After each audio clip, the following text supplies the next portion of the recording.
Olá, seja bem-vindo ao canal a mais uma biografia. Hoje, a de uma princesa da Inglaterra e rainha consorte da Escócia, sendo uma das figuras mais notáveis da história da Escócia e da Inglaterra no século XVI, Margaret Tudor. Antes de mergulharmos juntos nessa história, já deixe sua contribuição com o canal registrada para que possamos, através do seu engajamento, alcançar mais fãs da realeza e de uma boa história da vida real. Então vamos para a nossa história de hoje. Margaret Tudor nasceu no Palácio de Westminster no dia 28 de novembro de 1489. Era a segunda filha e filha mais velha de Henrique VII da Inglaterra e Elizabeth de York. Seu pai era o então rei da Inglaterra e lorde da Irlanda. Ela foi batizada no dia de St. Andrew, 30 de novembro, 2 dias após o seu nascimento, e recebeu o nome de Margaret em homenagem à sua avó, Lady Margaret Beaufort. Muito pouco se sabe sobre sua infância. O que podemos dizer é que desde muito jovem houveram negociações para o seu casamento. Aos 9 anos de idade, Margaret Tudor foi prometida ao rei James IV da Escócia, de 25 anos. Nem todos os Tudors se regozijaram. A mãe e a avó de Margaret se opuseram ao casamento, temendo pela menina, que era considerada pequena para a idade, enquanto seu marido, em perspectiva, já tinha 5 bastardos reconhecidos. Além disso, haviam boatos de que ele havia casado-se secretamente com Margaret Drummond, sua amante. Mas filhas eram bens políticos importantes em um mundo onde diplomacia e casamento estavam intimamente ligados. É altamente provável que Henrique tenha acreditado que essa aliança seria um passo em direção à união dos tronos inglês e escocês, algo que seu filho, o futuro Henrique VIII, também tentaria durante o seu reinado. O casamento era certo, mas deve ter sido uma perspectiva assustadora para uma garota que testemunhou a morte de sua mãe, que morreu tentando fornecer a seu pai outro filho após a morte do príncipe Arthur. Antes de Margaret partir para a Escócia, sua família sofreu 2 trágicas perdas. Em abril de 1502, Arthur, o irmão de Margaret e filho homem mais velho, morreu no castelo de Ludlow, na fronteira inglesa com o país de Gales. Menos de um ano depois, a mãe de Margaret, Elizabeth de York, morreu pouco após dar à luz uma filha chamada Catherine, que morreu pouco após a mãe. Em 1503, meses após a morte de sua mãe, Margaret chegou à Escócia. O casamento foi concluído por procuração no dia 25 de janeiro de 1503, no Palácio de Richmond. Eles se casaram efetivamente em 8 de agosto de 1503, quando ela tinha 14 anos.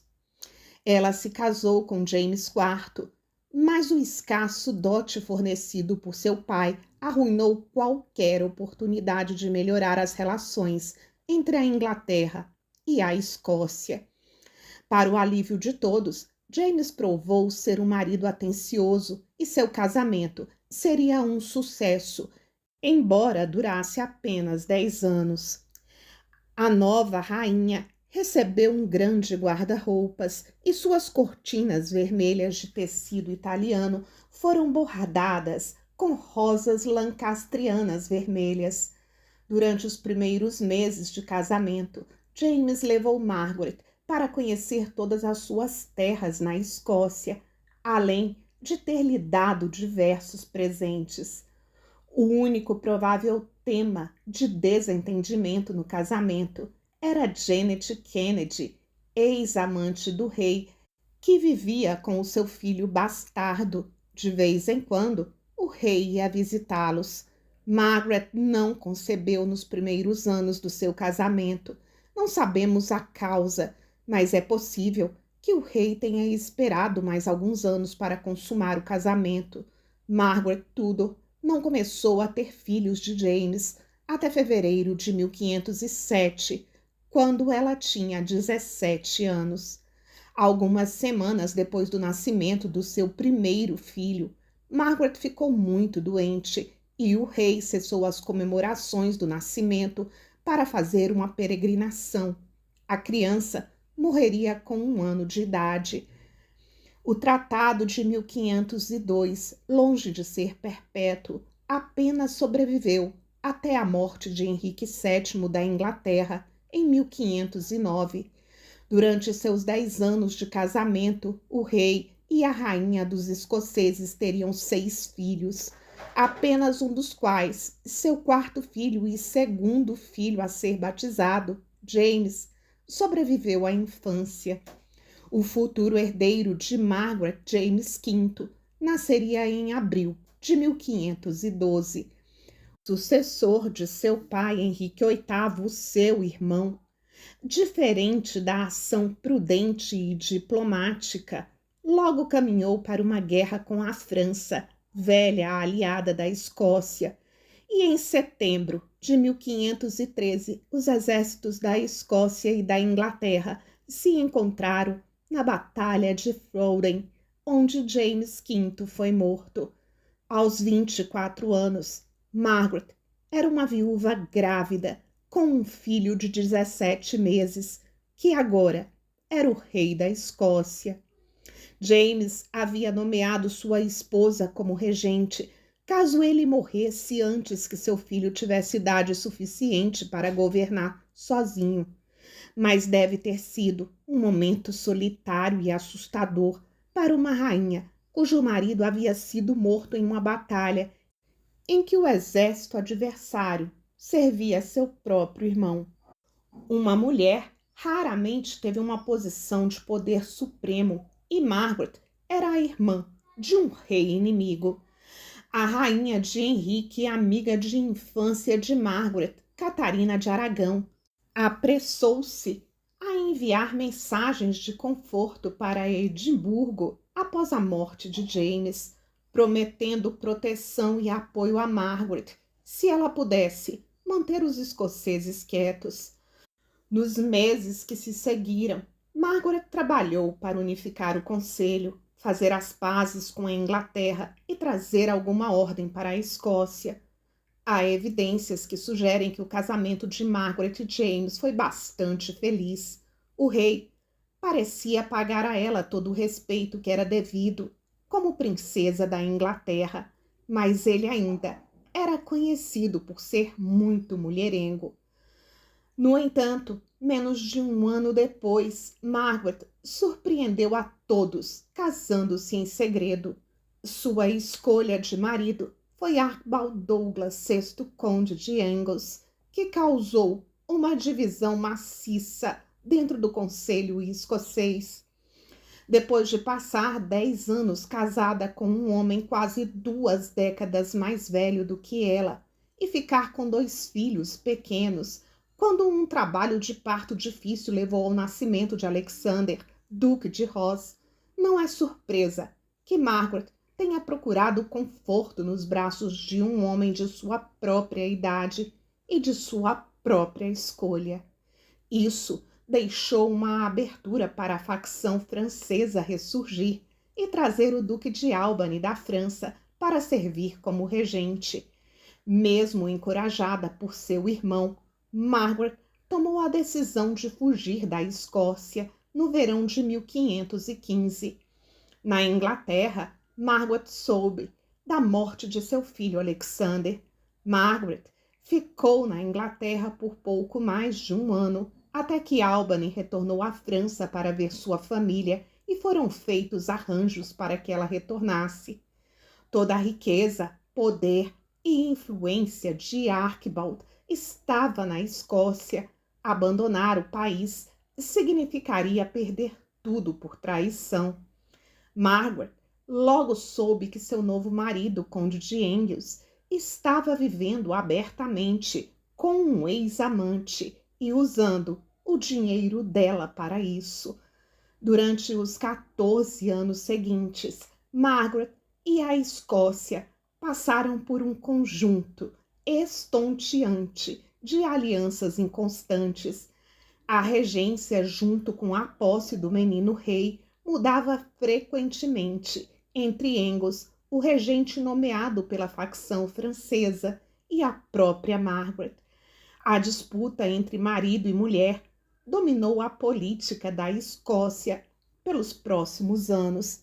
Cansada e desesperada, ela escreveu para seu irmão Henrique VIII, em outubro de 1518, que estava considerando o divórcio. Ironicamente, Henrique mandou-lhe um bilhete piedoso e rabugento, dizendo que o casamento era ordenado por Deus. Ele, é claro, mudou de ideia sobre isso, em seu próprio benefício, não muito tempo depois. Henrique ficou escandalizado por sua irmã pensar em terminar seu casamento, especialmente porque Angus tinha opiniões pró-Inglaterra e apoiou seu cunhado em vez dela. Angus era um aliado que ajudava a manter a aliança entre a Inglaterra e a Escócia. A felicidade de Margaret era um assunto secundário. Margaret então pediu ao Papa por um divórcio. Ela se recusou a morar com o marido novamente e desejava o divórcio ou a anulação. Albany foi útil para Margaret. Ele era conhecido por ter influência em Roma, o que ajudaria a conseguir que o seu pedido de divórcio fosse aceito.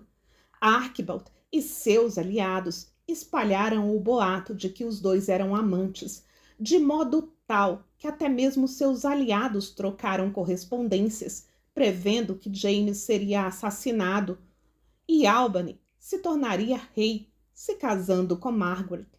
Mas a relação entre os dois nunca foi mais do que um calculado interesse pessoal, como provariam os futuros eventos. Enquanto isso, Angus sequestrou o jovem rei, praticamente mantendo-o como refém por 2 anos. Em 1524, o regente foi finalmente retirado do poder, num simples, mas eficaz golpe de Estado.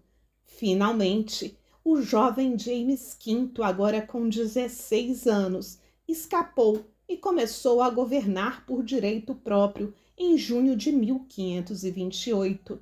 Margaret manteve uma atitude de dama inglesa e, com ela desejando um melhor entendimento entre a terra do seu nascimento e a sua família adotiva. Margaret, ainda casada com Angus, havia formado uma nova aliança romântica, desta vez com Henry Stewart, com quem se casou meses depois de saber que o divórcio de Angus havia sido concedido, ainda em 1528. Eventualmente, a influência de Margaret sobre o filho diminuiu. Infelizmente, Henry Stewart não era mais fiel do que o seu segundo marido. Ela descobriu que ele mantinha um amante em um dos seus castelos e procurou novamente por um divórcio, embora não tivesse o apoio do seu filho. Em 1534, ela caiu em desgraça real depois que James descobriu que ela havia contado segredos de Estado para o irmão, o rei inglês, Henrique VIII. Margaret morreria em 18 de outubro de 1541, sem conseguir o seu sonhado divórcio. Morreu de um grave acidente vascular cerebral em Perth em 18 de outubro e foi enterrada no Priorato dos Cartuchos de São João, demolida durante a Reforma Protestante em 1559. Depois de sua morte, seu terceiro marido, Henry, casou-se com sua amante, Janet Stewart. No final de tudo, no entanto, Margaret teria uma pequena vingança por Henrique não ter lhe ajudado. Com a morte de Elizabeth I, a dinastia inglesa passou para os herdeiros de Margaret. A dinastia Tudor terminou com Elizabeth I. Seu bisneto James VI da Escócia tornou-se James I da Inglaterra, unindo assim as coroas dos dois reinos e conferindo a Margaret um certo triunfo póstumo. Você já conhecia Margaret Tudor. O que você achou dessa história de intrigas, traições e alianças políticas? Não se esqueça que nesse canal a conclusão do vídeo é por sua conta, então estarei nos comentários aguardando você e a sua preciosa opinião. Até lá!